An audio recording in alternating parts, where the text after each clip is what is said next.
اور اسی طرح سے we have to understand the traps of shaitan. You know, the amazing thing about shaitan is he is very patient. وہ بہت صبر سے چلتا ہے, آہستہ آہستہ آہستہ آہستہ آہستہ آپ کو لیتا جاتا ہے, حتیٰ کہ آپ وہ ایکشن ہم لوگ کر دیتے ہیں. شروع میں نہیں کہے گا کہ کسی کے پاس شیطان رکھے, نہیں کہے کہ بات سنو نماز نہ پڑھو,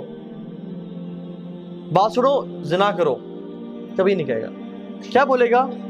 کہ ٹھیک ہے نماز پڑھ لو, اچھی بات ہے, بہت لازمی پڑھنی ہے, نماز نہیں چھوڑ سکتے ہو, لیکن ابھی تو 3 گھنٹے پڑھے نماز کی قضا ہونے میں,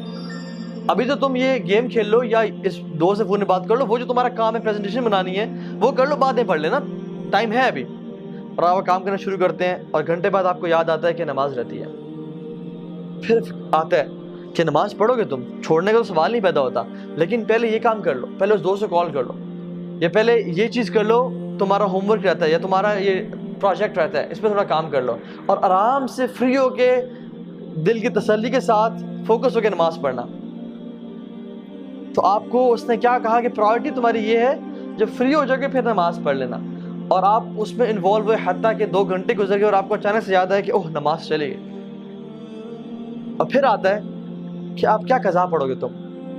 اور اب عصر کی نماز کا ٹائم ہو گیا ہے, تم نے فجر بھی چھوڑ دی, ظہر بھی چھوڑ دی, اب تم عصر کے سامنے اللہ کے سامنے کھڑے ہو گئے, اب کل سے 5 وقت کی نماز پڑھنی ہے. اور پھر آپ کہتے ہیں ہاں میں کل سے 5 وقت کی نماز پڑھوں گا, اور یہ کل کبھی نہیں آتا, حتیٰ کہ انسان کورٹ میں چلا جاتا ہے. یہ میں اپنا پرسنل ایکسپیرینس بتا رہا ہوں آپ کو. میں جب یونیورسٹی میں تھا, when I was not practicing, یہ تو میرا حلیہ بالکل بھی نہیں تھا, اور ہم لوگ برائی میں تھے, تو میں اس چیز کو سمجھتا تھا کہ نماز بڑی امپورٹنٹ ہے. لیکن ہوتا کیا تھا کہ چلو ابھی ٹائم ہے, پڑھ لیتے ہیں پڑھتے ہیں, اور کرتے کرتے ایک نماز چھوٹی, 2 چھوٹی, اب کل سے پوری پڑھیں گے, باقی بھی چھوڑ دیں ساری,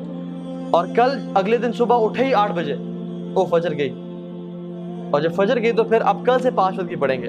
So this is how شیطان plays. اسی طرح سے زنا کے معاملے میں, فورنیکیشن کے معاملے, وہ نہیں کہے گا کہ چلو یہ عورت ہے اس کے ساتھ تم بدفعلی کرو, وہ کہے گا کہ she is so friendly,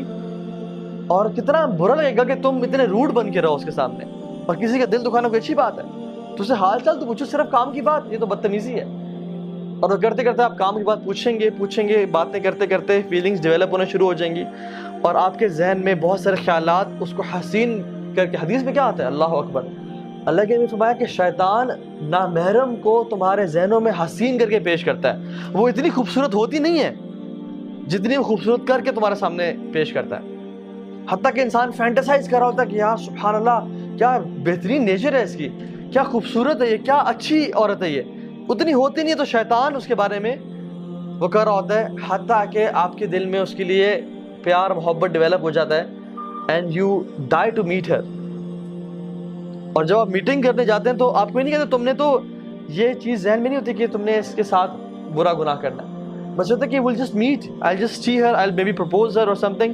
لیکن what happens is ہمارے پاس کاؤنسلنگ میں لڑکے آتے ہیں اور کہتے ہیں کہ ہاں بھائی ہمارا ارادہ بھی نہیں تھا, لیکن حالات ایسے بنتے چلے گئے کہ ہم سے یہ گناہ ہو گیا, اور اب کیا کریں, کیا اللہ معاف کرے گا. اور پھر آتا ہے اور کہتا ہے کہ اب تم نے اتنا بڑا گناہ کر لیا, اب تم اسے چھوڑ دو گے, یا تمہیں اللہ تعالیٰ معاف ہی نہیں کرے گا, تم کس طرح رب کے سامنے معافی مانگو گے, تم نے تو یہ پرومس کیا تھا کہ میں یہ گناہ نہیں کروں گا. تو اللہ سے بھی نا امید کرتا ہے. آدم علیہ السلام سے اس نے یہ گناہ کروایا نا, لیکن توبہ کروانا, کیونکہ فرسٹ ایکسپیرینس تھا اس کا آدم کے ساتھ علیہ السلام, توبہ کروانا جو ہے نا اسے نا امید نہیں کر سکا. آدم علیہ السلام نے کیا کیا, ربنا ظلمنا انفسنا وان لم تغفر لنا وترحمنا لنکونن من الخاسرین. تو اس نے ارادہ کیا کہ آج کے بعد میں ان کو گناہ بھی کرواؤں گا, اور کہوں گا کہ تم اس منہ سے توبہ کرو گے, 100 چوہے کھا کے بلی حج کو چلی. یہ جو باتیں ہیں نا کہ اللہ سے نا امید کر دینا, this is how شیطان plays. تو we have to understand کہ ہم نے شیطان کو ٹیکل کہاں پہ کرنا ہے. the first thought comes to our mind, اس کو وہیں پہ روکنا ہے.